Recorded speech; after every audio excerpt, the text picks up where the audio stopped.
downtown San Francisco. It's been a hot day in California and San Francisco, but it's cool here in the Mechanics Institute Chess Club. And this is our 9-round event, so this isn't the final round of the marathon. We'll have that next week.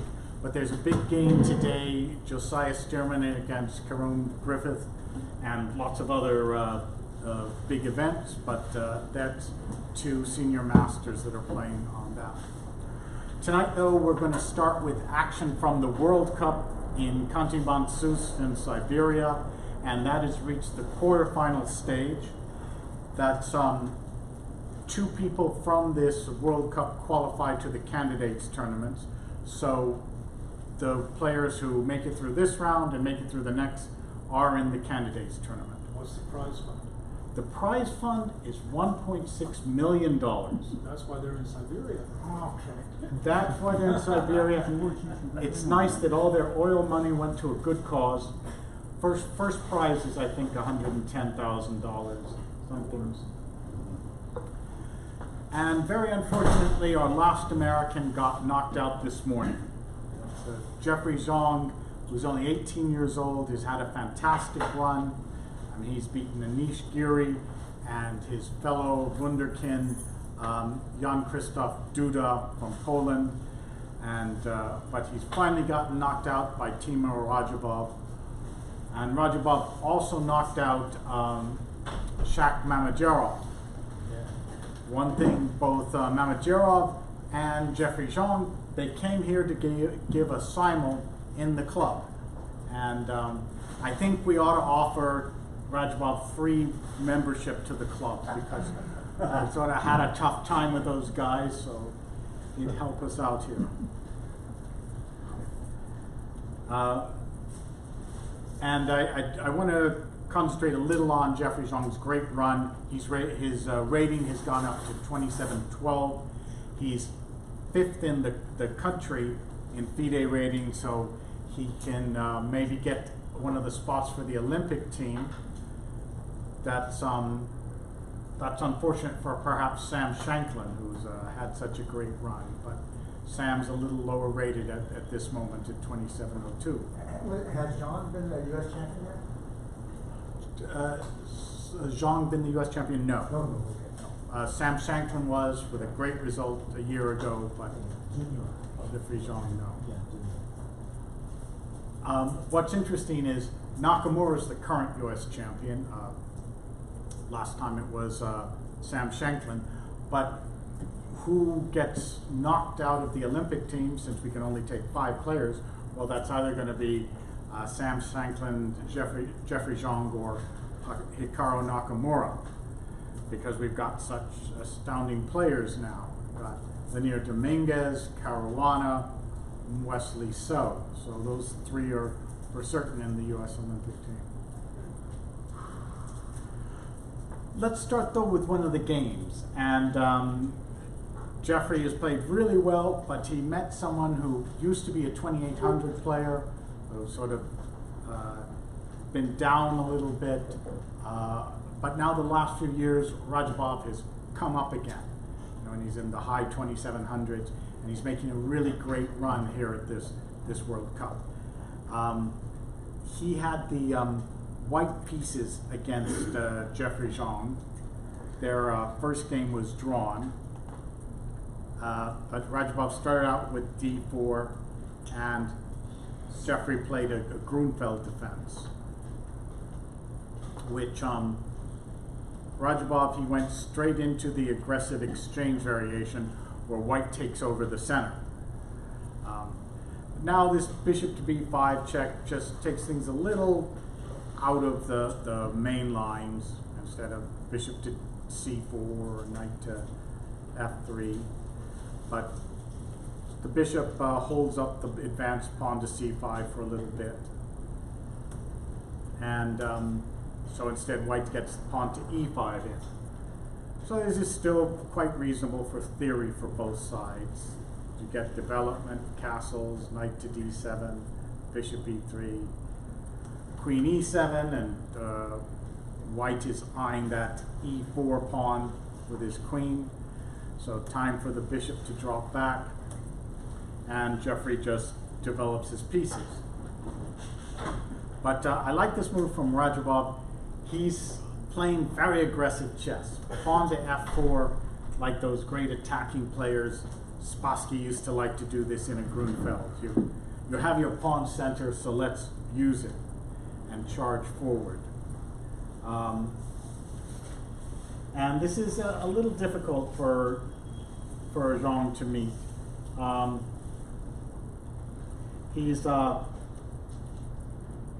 takes the pawn, and that's good, but then he should probably play bishop to g4 if he just develop his pieces. That's kind of pinning the knight, it's holding the center together. He instead plays rook to d8, and that looks very logical, pressuring the center. But Rajabov comes up with a really aggressive plan here. He just pushes up with pawn to f5, and that cuts off the bishop on c8 from developing, does threaten pawn to f6. So there's real pressure. Now what about c5? Well, if pawn to c5, which there it's pinned, you could do pawn to f6. Ah. If the bishop takes, you win my queen, but I've come out ahead after the trade. But very good question. That was the normal worry, that pawn to c5. So Jeffrey exchanges bishops, so pawn to f6 no longer wins a piece, and now hits the center with pawn to c5. And the game is very complicated here. White's got some edge at this moment, but it's hard to keep control of that center. Probably queen to d3 is a little better, but Rajabov plays queen to d2, and Jeffrey kind of hops in. He annoys the queen some more, and the queen comes out. Keeps attacking that queen, but now Rajabov plays queen to c3, so it can't be hit anymore. And Jeffrey plays b5. This game's now okay for black. The white center is kind of loose, but white does have attacking chances. So pawn to f6, and that's a worry for the rest of the game. As long as the queens are on, you have to make sure this white queen doesn't get to h6 and checkmate you. Jean moves the queen, pawn to d5, and What happens if he takes the c5 pawn? Because now he's threatening h6. well, the white queen is on c3. Oh, okay. Yeah, it can't get to h6 here. Glasses.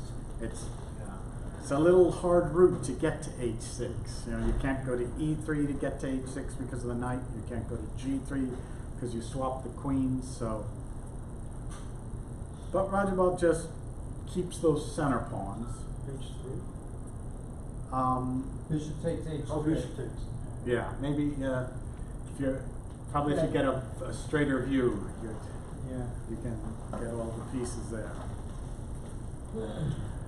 So rook e8 holds up e5, and Rajabov hits the knight on c4. Now perhaps he could go knight e5 to g4. He immediately hits the rook on f1, but Rajabov takes the pawn on b5, attacking the rook on e8, and knight takes f1, you can just take on e8. So he takes the pawn on e4. And the game now gets extremely sharp. The knight's attacking the rook on f1, but things are happening. Knight g3 attacks that rook on e4. So Jeffrey doesn't want to move the rook exactly. He comes up with a counter shot. He's offering the rook on e4 because you can't take it due to the mate on h2. So, okay. What's nice is Rajava just ignores that move and goes after the pawn on c5. So a lot of things happening, and black is maybe okay, but he's under the pressure with that pawn on f6 and all these developed white pieces. Maybe he should play bishop to b7 here, but he advances the pawn to c4, kind of gives you some checks and things. But Rajavov's not afraid, and actually this if you couldn't see the move, I'd ask you what's a really good defensive move for the white side, because you know your king's a little exposed, black's pieces are developed, but bishop takes c4. you could do bishop takes c4, and you might have to worry about queen to b6 check, king to h1, knight to f2 check, and you have to take it because of the smothered mate that would come up. Oops, that rook is hanging on e4. Sorry, that one actually works for you. We don't want to take that bishop first. So bishop takes c4. Perhaps we should go rook to e3 first. Well, that might be a good move. You may even be threatening rook takes g3, pawn takes g3, queen takes g3. But this is possible.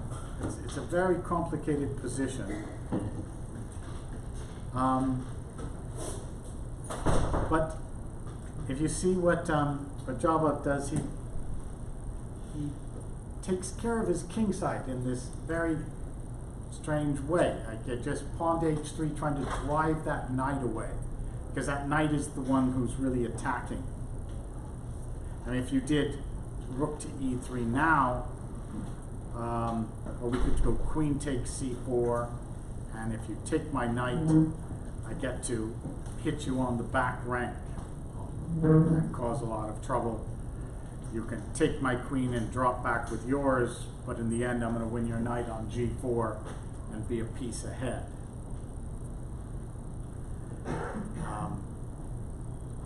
So very nice complicated defense. And well, you can't, to retreat with the knight, if you would go back, now the knight's not doing anything. That's either bishop to c6 or bishop takes c4. Oh, I'm sorry, knight takes rook on e4 would be the end. So yes, you can't move the knight due to the rook on e4. Rook to e3 is met by queen takes c4. So Jeffrey just leaves the knight on g4. Develops his bishop to b7, which he probably should have done before pawn to c4. And Rajava takes the knight on g4. The rook takes it, and the game is very complicated here. That's where does the knight go? The knight would come to e4. Queen takes d5 on the knight and on the bishop, or rook takes e4 also, yes. Knight to e2. Okay, again, queen takes d5 with everything on g2 and the bishop on b5. But this is another great defensive move. You know, you're being attacked on one side of the board, but you have a piece to give back. And So this is a really key move. Bishop to c6. That bishop was loose in a lot of the lines that we saw, and also now it's causing trouble on the king side, or on the queen side, with the bishop on b7, rook on a8. So you're going to lose the knight on g3, but what's going to happen on the queen side? Zhang has to take his knight back, and you take a pawn. So pawns are even. Material is all completely even here. But does anyone even want to name the factors that are so heavily in white's favor? Pass pawns. One pass pawn, yes. But, White still has the thorn pawn on f6. thorn pawn. What excellent terminology there. That makes back rank checkmates. It's also a worry when the queens are on. So even though the white king looks more exposed, it's the black king that's in more danger. Is white to move in this position? No, it's black to move. Yeah. The sequence was rook takes, Yeah. attacking the queen, queen takes. Okay. But But that bishop still, if white moves his bishop, he's got the queen rook battery, I mean, you have to take the other bishop, get it out of the way somehow. Looks like he could sacrifice his queen to the rook and still checkmate. queen for the rook. Well, I yes. mean, after he puts him in check on c1 or c8. Yes, you have to worry about queen to c8 checkmate. So like if you take, well, maybe I'll just take with the queen, as you say, threatening the checkmates. You can trade, but this passed pawn is such a terror. Something like rook to here, push the pawn, threatening rook to d1, but Actually, you could play rook to d1 first, rook down to d1 first. You can't go off the back rank as a major. that's probably more precise. I was going to come rook to d1 here, but that allows rook takes c7. So this is, yes, this is, and then there's no way out of either pawn to d7 or you just win the end game no matter what. So so instead of just a mating attack, you're going to win a rook in that end game. But Jeffrey, he doesn't want to go quietly, and Who does? yes, you've been there for 3 weeks in Siberia in this swamp, there just to play chess, and you drew the first game. You're on the ropes here, but you take every shot you can. And this is at least a very inventive attempt here. Bishop to a6, the queen.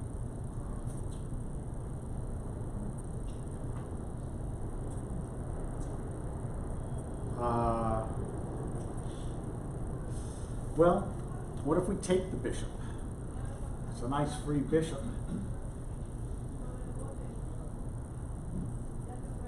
Anybody see what Jeffrey's idea is? We could take that against him in the simul he was giving us.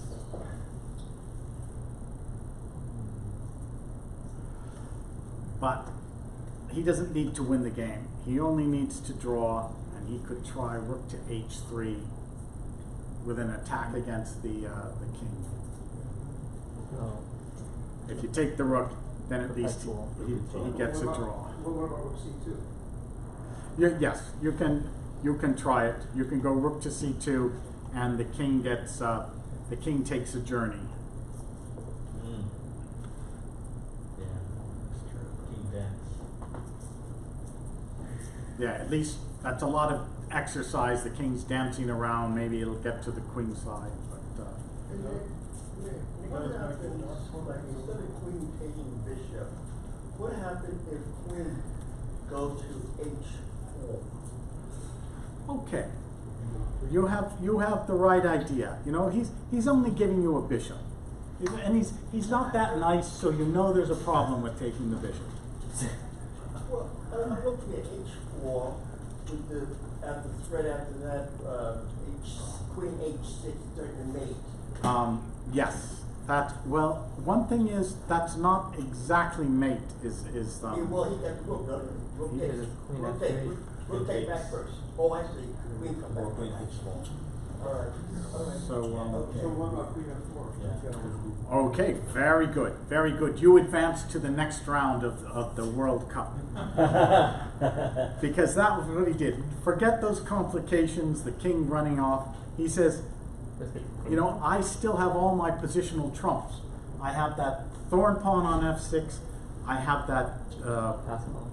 pass pawn on d5, which is, and that bishop on c6 controlling much of the board. And attacking the rook. And attacking the rook. So, just go to an endgame. And now you're threatening the queen can't move without guarding the rook. So, Jeffrey guarded his queen, got out of that, but and now though it's kind of a nice move. He decides, well, he could trade queens, that's clearly a good ending, but there's those back rank mates. If bishop takes f1, queen takes queen on d6, you have the rook back rank checkmate. If the queen takes on f4, your rook on f1 comes up. So, okay. So that's the end game we can see like that. It's really quite hopeless. You have those back rank checkmates, something like pawn to h, well, maybe pawn h5 is better. But your pieces are just on the wrong squares. And probably you want to just take this f pawn so you have two connected pass pawns. And you win the pawn on a7. Be it a very easily won endgame. So they're both getting into a bit of time pressure, so Jeffrey says, let's keep the queens on and check. Rook f2, king safe, rook to c3, and this position is winning king h2 or something would be very easy. He actually plays rook to e7 a little imprecise because you could kind of pin him with the rook to c2 would cause a little trouble. You may have to back up with It's just a block queen f8. But Jeffrey checks and the king here, and well, he's a bit desperate, but now that problem that's been there for the whole rest of the game, back rank checkmates and all, he just loses to queen h6. And Jeffrey had to resign, check, you can just block it. So in a way, well, it's always sad that he ends, but he was playing really one of the world's top 10 players, very experienced player, and just a great result for Jeffrey. He had also a super match with the other extremely talented young player in the world, Jan Krzysztof Duda from Poland, who is 20 or 21 years old.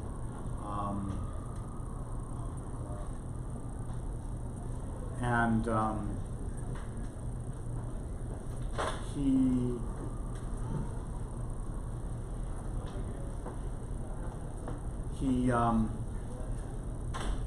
oh, I guess I didn't, those games weren't that exciting until the Blitz chess, so I didn't show you that part. But here is Jeffrey's game against Anish Giri, who's number 5 in the world.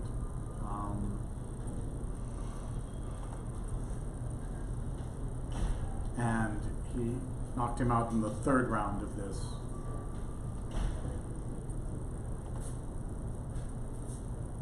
Nick, what are the subsequent time controls after the 2 classical games? What is it? So 30? Is it the first one, the rapid, is first 30? Yes, it's about 30. I'm not sure exactly of the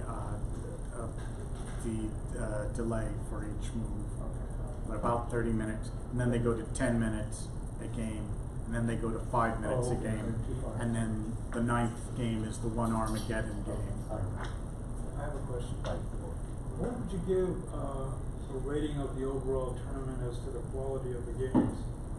Oh, been very high quality games. Very high. That's yes. I mean there. New theory? Some yes, new theory. Although the theoretical impact isn't as much nowadays as it used to be in the old days when they would spring some novelty that would just win a game. And everybody is very well prepared because everybody has Stockfish or LC0 or Houdini on their computer, so they all have good openings.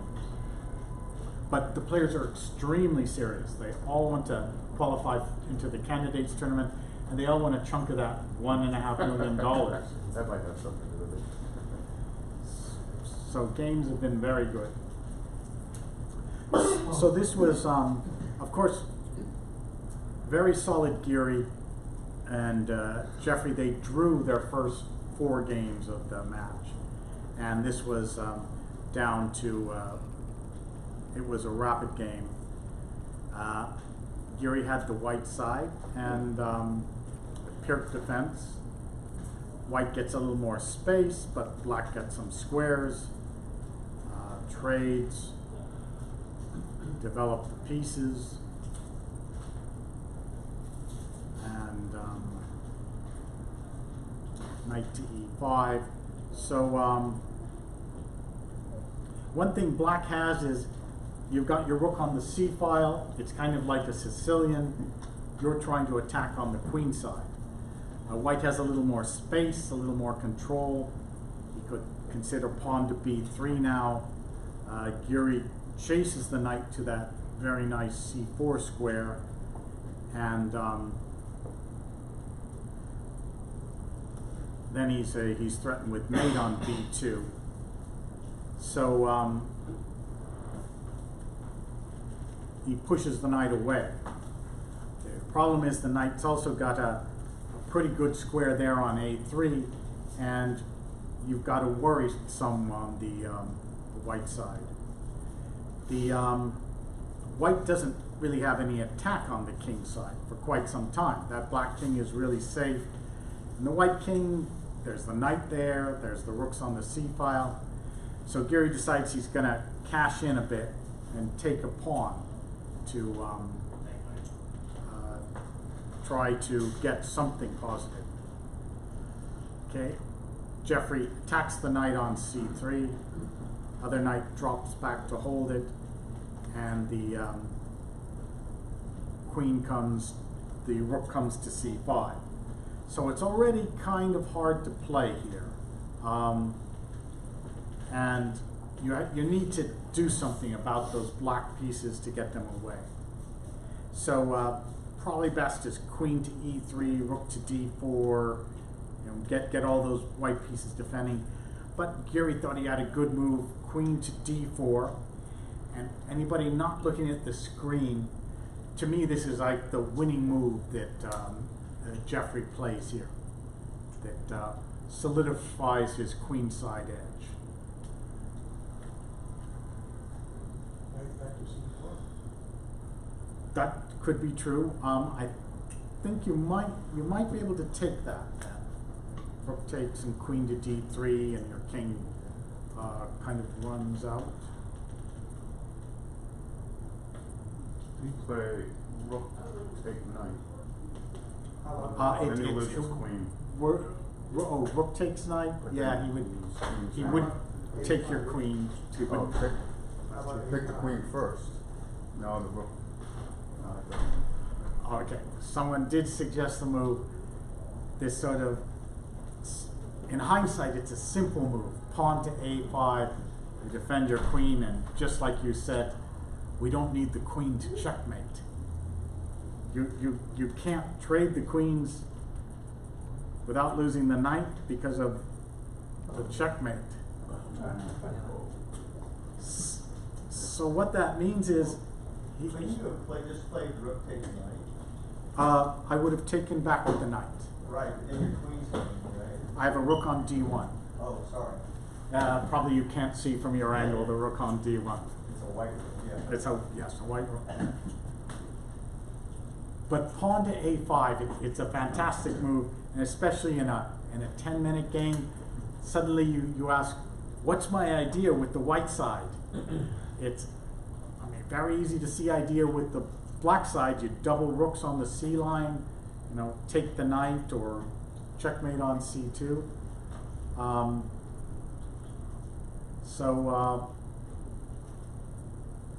This is just huge trouble. Pawn to a5 is practically winning. How to get out of it? He tried escaping with the king. Now the queen was pushed back, doubling on the c file. What about rook to d2 instead of king to d2? I'm sorry, rook to d2 instead of king to d2? Well, we would double rooks on the Oh yeah, you're still threatening me. the line anyway. It's not mate. It would be certainly a winning endgame if you traded queens. And well, yes, you avoid checkmate, but we're winning at least 2 pawns. We could take the pawn on d5 or a2. Oh yeah, probably the one on d5 would allow a knight e3 check. It's close to a massacre. Yeah. And I think there's no really good solution. Low on time, you try something, but now you stay in the middle game. He defends this pawn on c2, but pawn to b5 and pawn to f5, and you get the breakthrough. Sacrifice the exchange, and that pawn on b5, that's used to guard the c4 square. So if queen takes rook, knight c4 check is going to pick up the queen.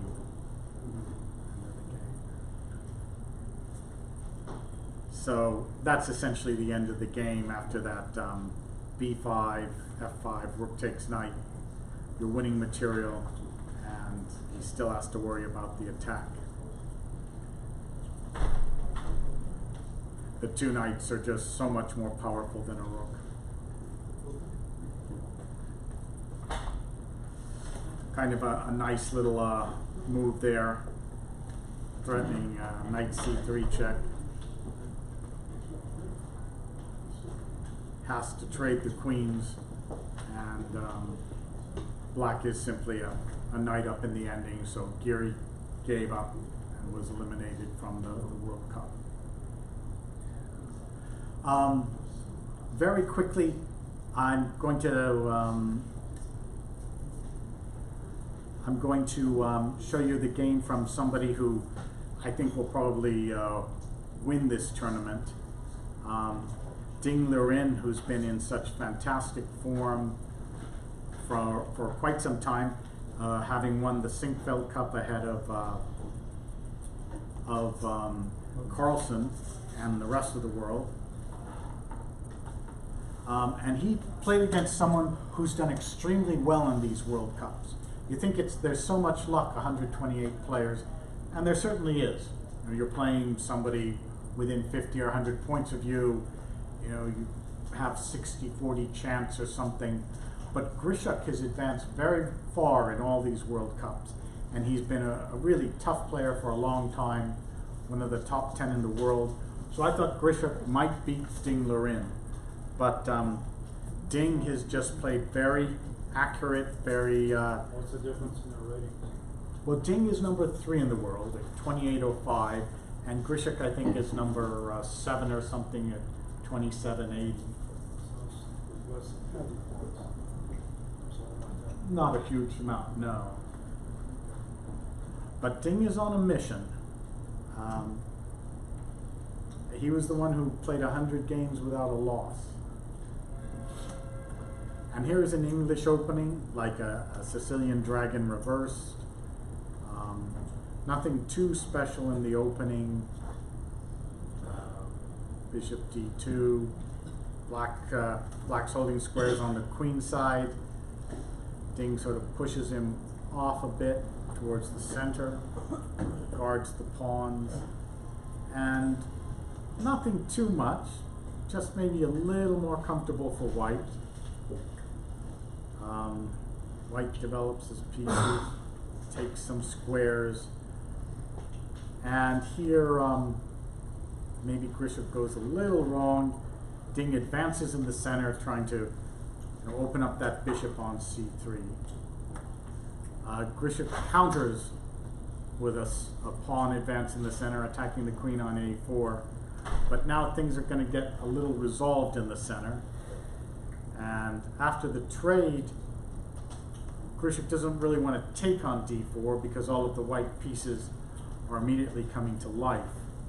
And he pushes the pawn to c4. That'd be great if he gets in the pawn to b5, but Ding stops him from getting all these queenside pawns together, guarding each other. And Ding has just a couple more squares. Someone said that his play here reminds people of Capablanca. He just slowly takes a few squares here, there, doesn't mind exchanging pieces. And here it is, trade, but queen to e4, white's starting to take control of the board. Pawns on e6, pawns on c4, a little bit loose. Black guards there, but things open up in the center. And the b6 pawn is in trouble. And this is the classic time control. So Grisham has a lot of time, he's defending, but it's a tough situation. He goes for queen f5, hoping you take on b6 and queen to b1 check. Ding just ignores it, gets his king in a safe square. Meanwhile, the bishop on d4 is guarding everything and attacking the b6 pawn.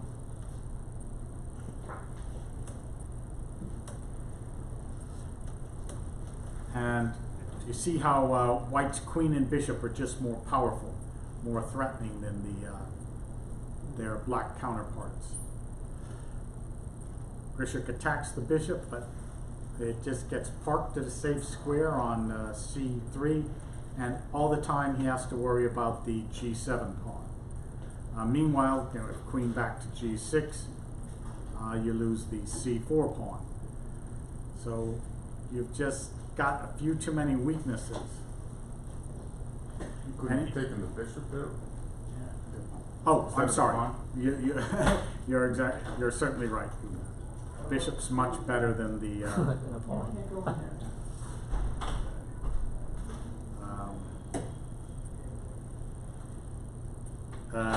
Yes. So he guards the bishop and loses that pawn.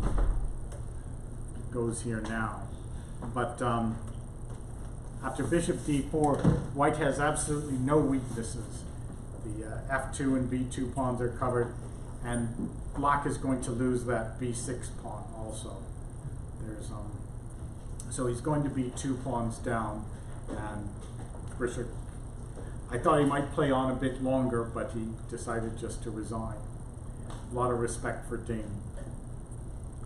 I would not be at all surprised to see Ding as the challenger this next cycle. Is he from China?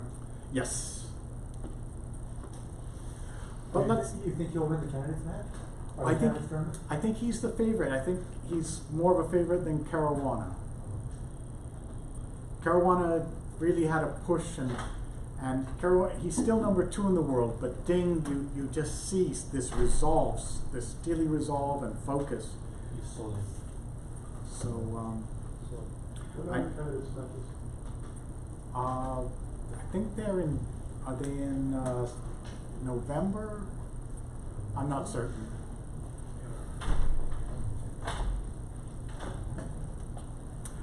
Let's move on to our Tuesday night marathon action.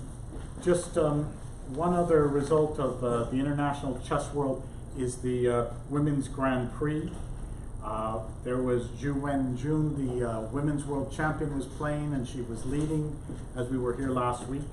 But Humpy Conero from India ended up winning the event with 8.5 out of 11.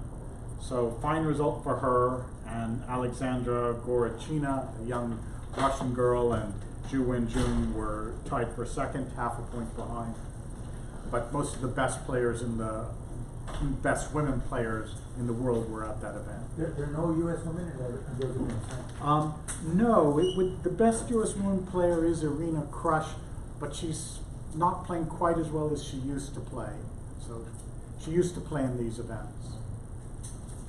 And Jennifer Hu or Carissa Yip are up-and-coming players. They're not quite strong enough to be in, maybe in a couple of years. So, action from the Tuesday night marathon. Finally. What you've all waited for. I mean, enough of this Dinglerin, and Radjabov stuff. Let's, well, how about a brave person now who doesn't win the game but entertains us here?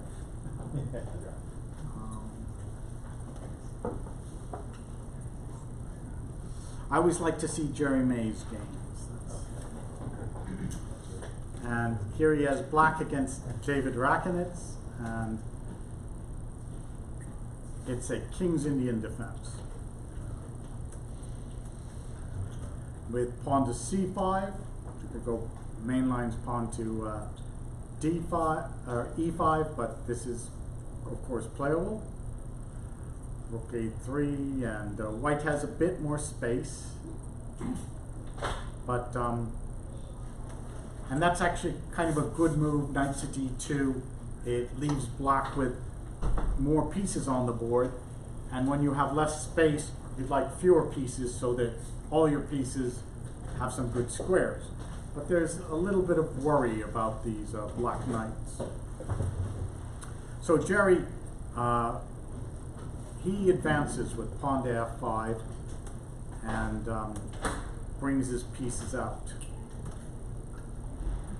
And the knight has to retreat. So h6 isn't the best square. I suppose it's okay. Now Rakonitz exchanges knights and bishop to d4. So black has enough squares for his pieces and is doing all right here.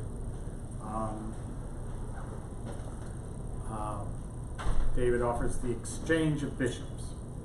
And so here, no tame draws, no quietly going into a half a point. Jerry just sacrifices on the king side. And that certainly looks very dangerous, doesn't it? I mean, you've got... Is queen f3 playable? The queen f... Oh wait, the rook is card. I forgot that was open. Never mind. Bishop g2. Oh yeah, well see, you have a rook, bishop, knight, queen. It's really dangerous looking attack. Bishop to g2, you can just take that bishop on. Ah, okay. And if he takes your bishop on d4, well, you'll first take that one, and you've got a endgame two pawns ahead. So this is now. Don't look at the move. I have this notation. If you want, I'll start taking it away. But you are playing the very dangerous Mr. Mays, and what can you do in this position? Knight to e2. What protects the bishop? Yes. Knight to You have to defend. It's the only move. The only move. Knight to e2, which that's just enough. There's no time for knight to g4. You're just getting rid of the black pieces fast enough so he doesn't crash through. and that opens up the rook on a3. So David gets the defensive player of the week for that, and that stops the attack. He's also got knight F. Well, this is true. The thing is, Jerry does get 3 pawns for the piece, but now it turns into White's initiative. There's no longer the attack for White. So probably best is to just retreat the bishop to f6 or g7, but knight f4 would start to give White the initiative, and knight to e6. Instead, Jerry he attacked the bishop on e4, but then David forced the exchange of queens, defending the bishop, attacking the bishop on b2. So he gets an endgame where he's got the bishop pair, and the black pawns are not quite so powerful. It gets to this position in the endgame where White is piling up on the e7 pawn, still 3 pawns for a bishop, but there's a problem that you just can't do anything with the black side. And if you do pawn to b5, he just takes it, because if you take on b5, he wins the e7 pawn. If you go pawn to h6, he takes the g6 pawn, and so Jerry tried to scare him with pawn to g5, which gets pinned. Unfortunately, you don't have pawn to h6 because the rook can take it. So that was kind of the end of the game, but anyway, it was a brave attack. It was. You just sacrificed his rook like that? Yeah, that I think. Yes, instead of he was giving up, just hoping for something, but it didn't happen.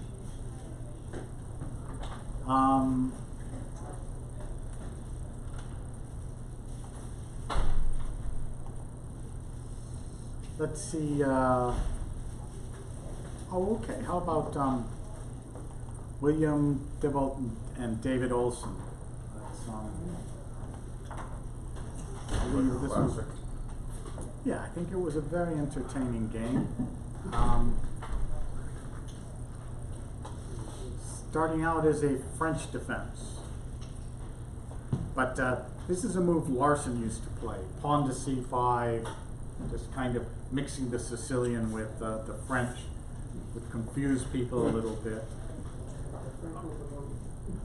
But yeah, d5 is a good move, takes a bit of space.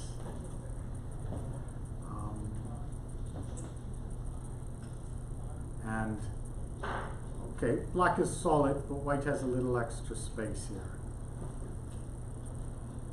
Knight c3. And where do the white knights go exactly? If this knight goes to c7, it's not got so much future. Comes to b4. And actually, I would have gone bishop to b1 just because you're going to kick that knight back with pawn to a3. But anyway, William just developed.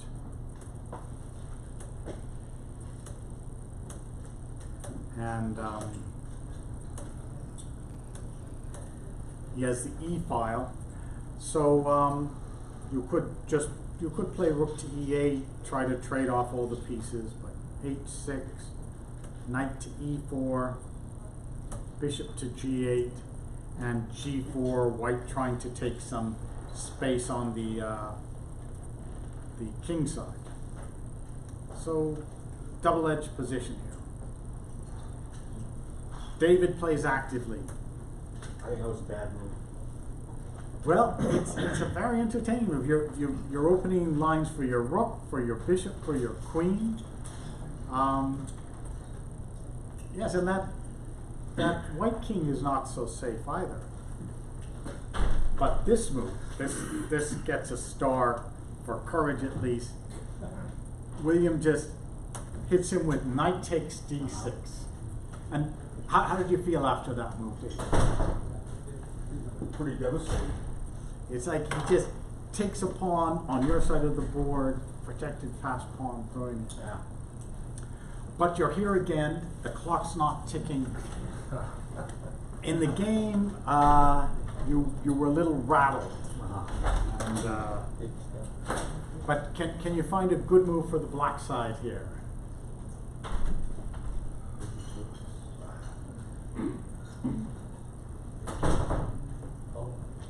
So my advice, my chess advice is when somebody does something like that, just take a deep breath, calm down, and then look. Well, what was that? Bishop C7. Bishop to G5. Contact pawn. Bishop to G5 skewers the queen and the rook. You could skewer the queen and rook with bishop g5, but the knight would take it and give you a tempo. You can't play queen take knight, huh? Because of rook. Your queen takes knight, rook to e6. I can't see a really good square for that queen. So, but as someone suggested, ignore it. He took a pawn. You've got more of those. How about if you go after him? Yeah. And that opens your bishop up, Deep breath. opens your rook up, and he can't take that pawn on g4. This is the knight, yeah. So this would be really quite a mess, and it's in black's favor.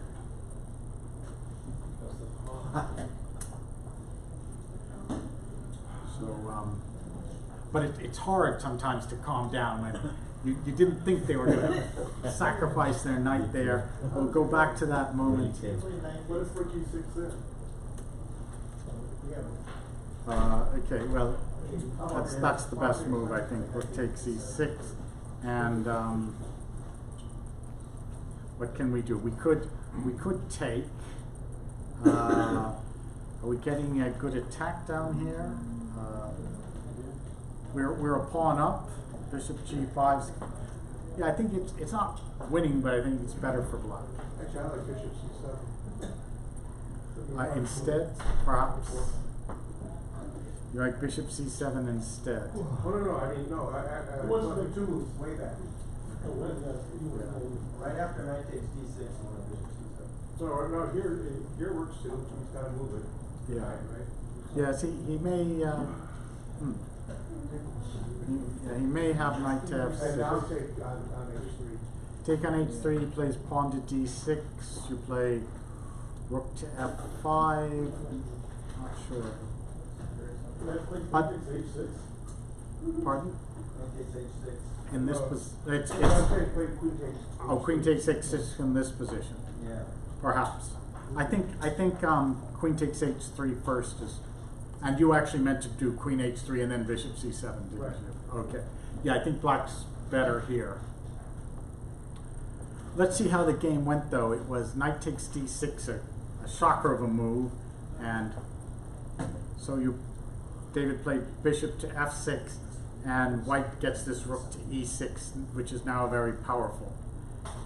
So now after your pawn takes g4, the queen can't get in. And very nice by William here. I like these moves. Knight e5, very aggressive. Takes, bishop to f7. And then this next one, sacrifice the rook. So, yes, if you take that rook, this is going to be over. Rook to g5 check is too much. Yeah. So David took the pawn, and knight came to f5, trying to trade off those rooks.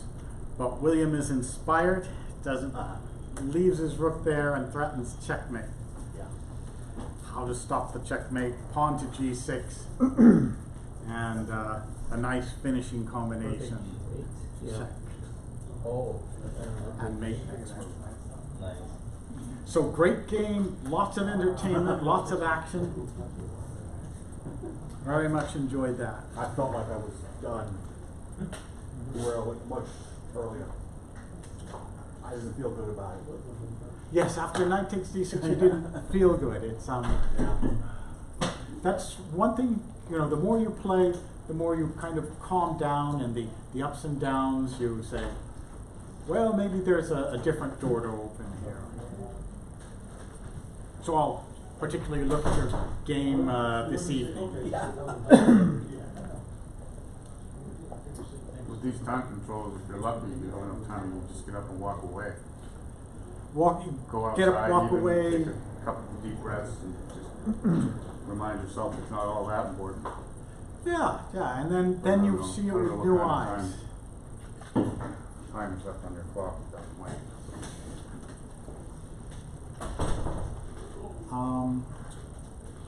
So we had a very entertaining game from last week, Sergei Ostrovsky against Gallardo, but let's first do Mansour Mohammed against Eiko Hadari, and that's one of the top games in the 1600 to 2000 section.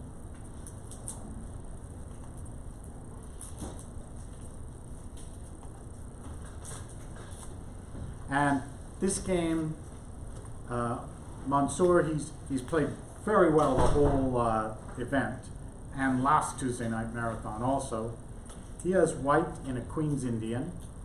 Akko plays this kind of funny line where you get your B pawns doubled, and usually you don't like to have the pawns doubled away from the center. You think the pawns need to be in the center holding the squares.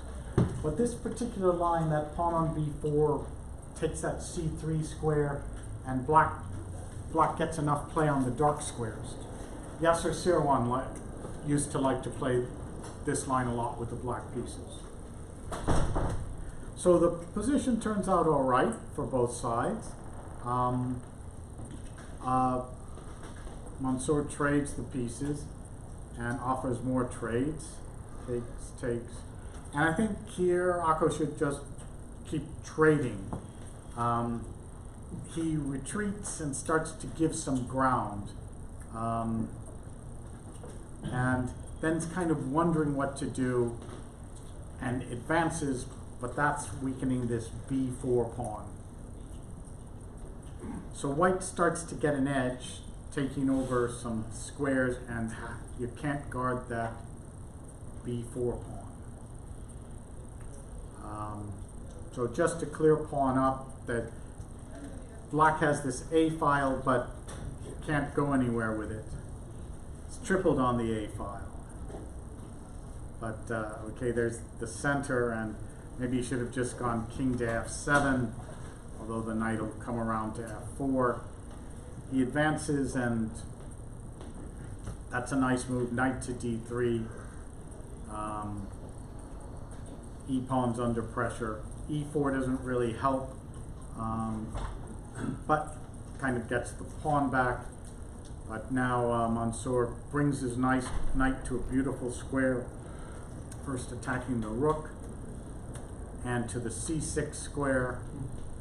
So he cements that knight in that very powerful C6 square. And white is taking control of this game. Don't want to get pinned. He attacks F5, but can't take on F5 because of the fork. So Mansour kicks the knight away, comes back, and takes over that A file. So white is really taking control. Akko just pushes his pawns and trying to cause trouble. Rook on A7, again, beautiful square. King H8 so that there's no fork on E7 with the king and queen with the knight. White takes command of the A file, So pawn to f4, kind of hoping for a breakthrough. And what I like about this game is now this move, because knight e7 threatens the queen and also threatens knight to g6 check. Take on f4 with 2 extra pawns, the powerful d5 pawn, which gives you the e6 square for the knight. So kind of hopeless for the black side. It's winning, but you should never say die. So try things. And this move I like very much. Check.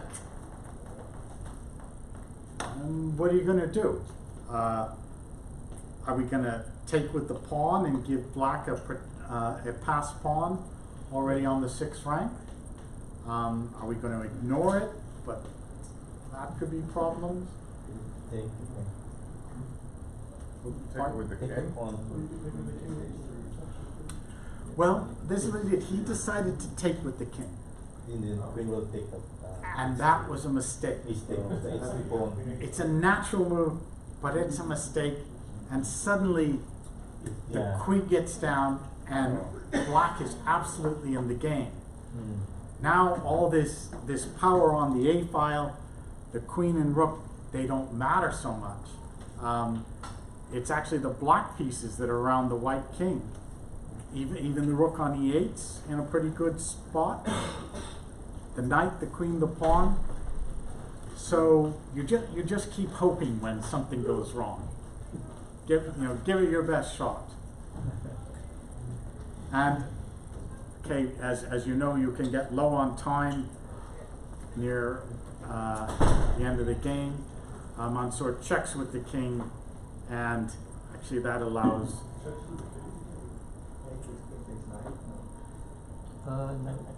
Well, that's what happened because unfortunately he's threatening. Mate. Yes, he's threatening queen G. Well, queen G4 is not mate, but Yeah, but it's bad. Queen takes knight. Queen take knight. Yeah. Well, he did queen takes knight because. F1. And because you think you've been winning the whole game, Yeah. and you have to still be winning. One short move. Unfortunately, that's not reality. Queen to A, oh, F1. Queen F1, and that's it. that was it. That was, and well, the rest of the moves we won't see, but such a turnaround, such a turnaround. No more mistake on the black side. Well, Yeah. pardon? No more mistake on the black side. Usually, the one that wins is the one if the opponent that made the last mistake. Here, it's obvious white made the mistake. Yes, and I'm afraid of it's hard to make when you're a queen ahead. It's hard to make enough mistakes. I seem to have run out of time. Good luck tonight. Okay.